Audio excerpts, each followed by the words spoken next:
Okay, so original bolt is in the caliper, it's all flush, and the bolt is loose but not threaded. So now we try and measure that gap. Looks like about 17 millimeters.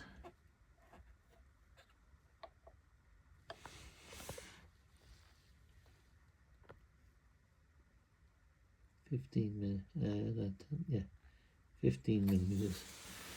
15 millimeters.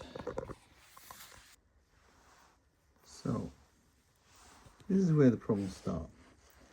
So this is the size, and it comes to about 16 millimeters. So you'd think, following the instructions, 16, 17 centimeters. So you would think that this is the nearest one to fit in this gap, right? Which it pretty much does. Yeah, even it's 2 millimeters longer than the actual gap. So according to the instructions, these would be the ones to use, right?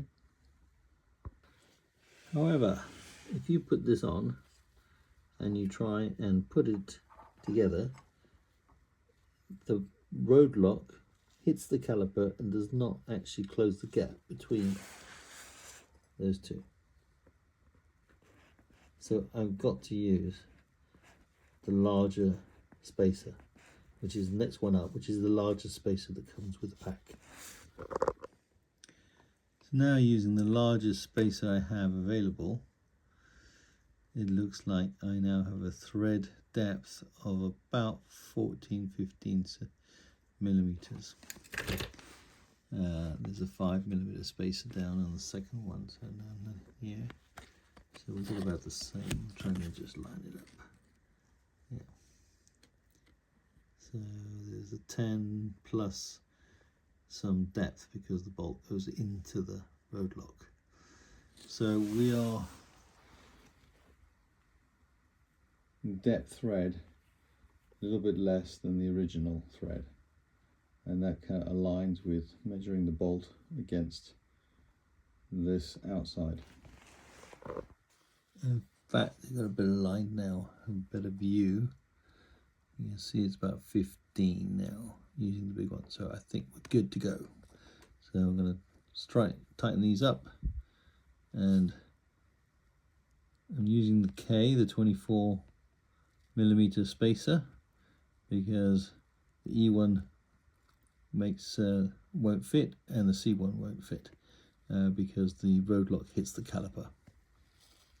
So just doing them up by hand, finger tight to start with, just to make sure everything is aligned.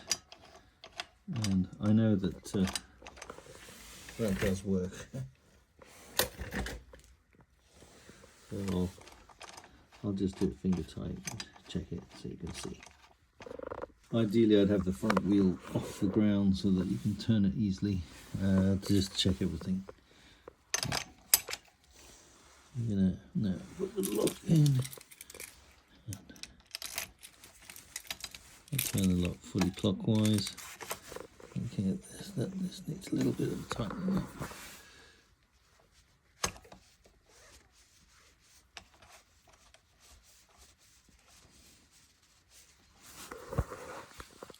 Push it in and turn it.